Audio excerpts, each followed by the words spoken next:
Welcome to Tales of the Bard. Step into a world where stories come alive and imagination knows no bounds.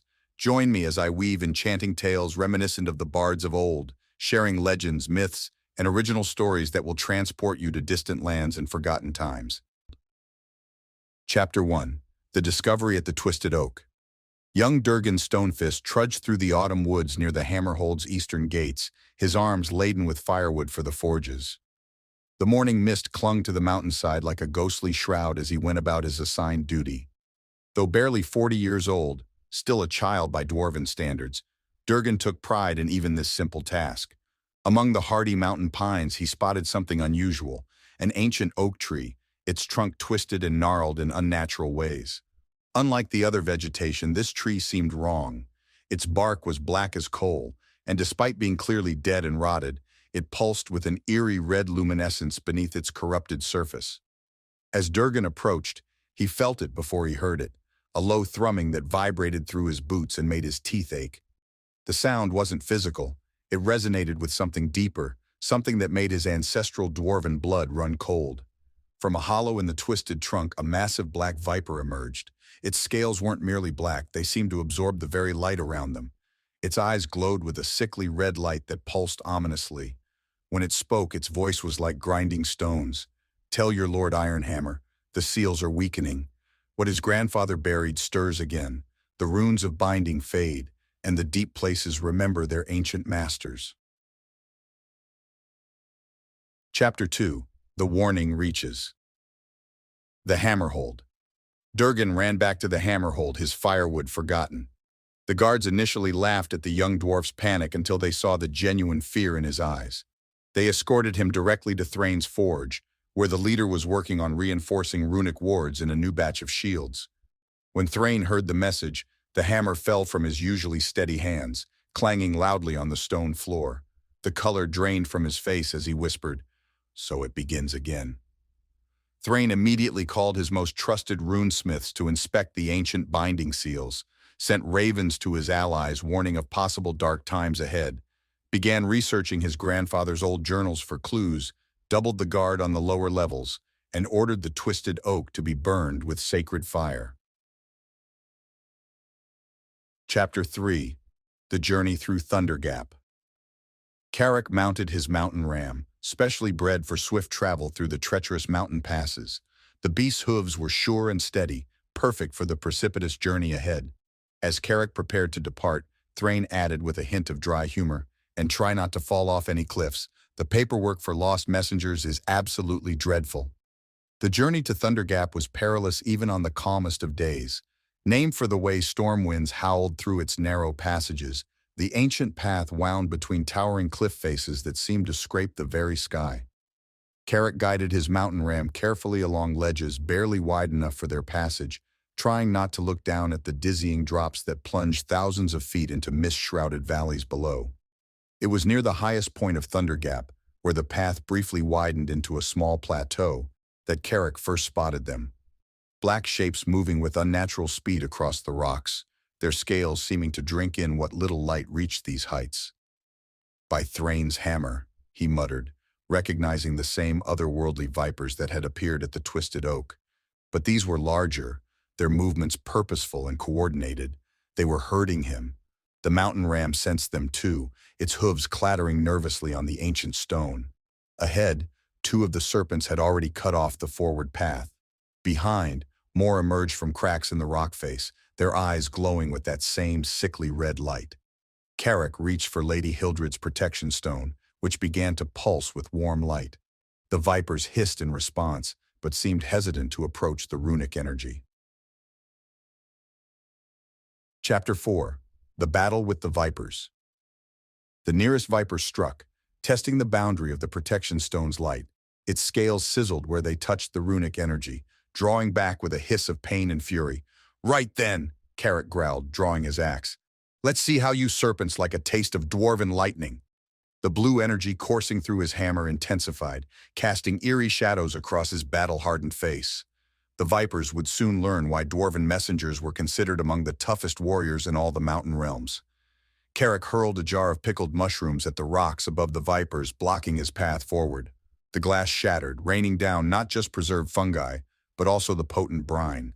The vipers recoiled from the stinging liquid, momentarily creating a gap.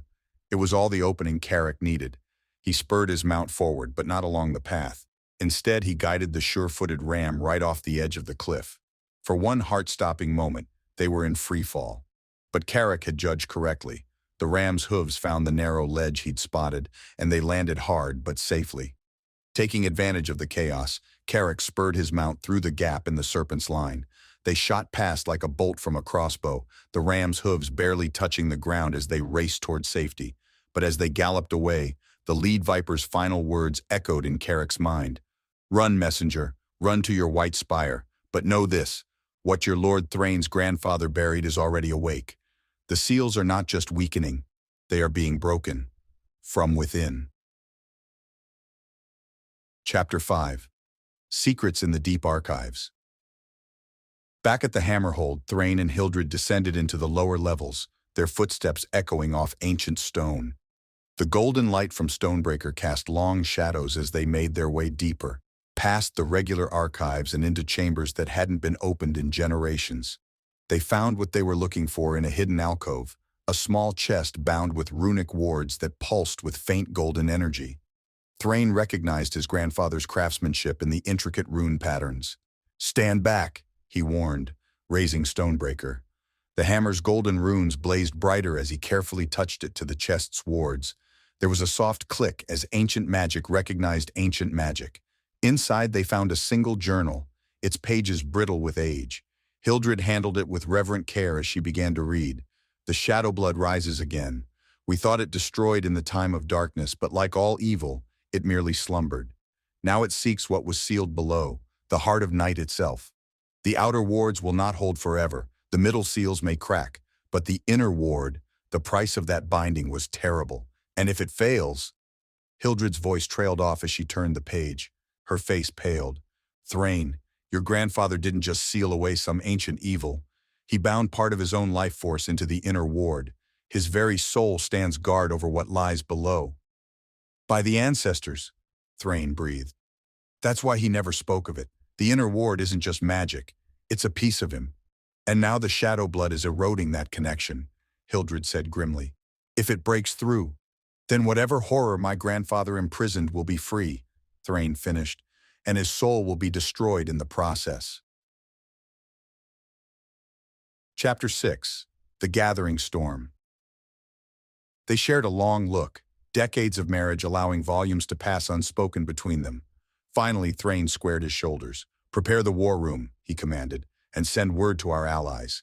If we're to prevent this catastrophe, we'll need every resource at our disposal." "And the shadow blood?" Hildred asked, already knowing the answer. "Let it come," Thrain growled, Stonebreaker's golden runes flaring with his determination. "It will find that the dwarves of the Hammerhold do not easily surrender what we're sworn to protect, whether it's our halls, our people, or the very soul of my grandfather." The War Council gathered, and Thrain laid out their plans. They would need the paladins, the elves, and the druids to stand together against the encroaching darkness.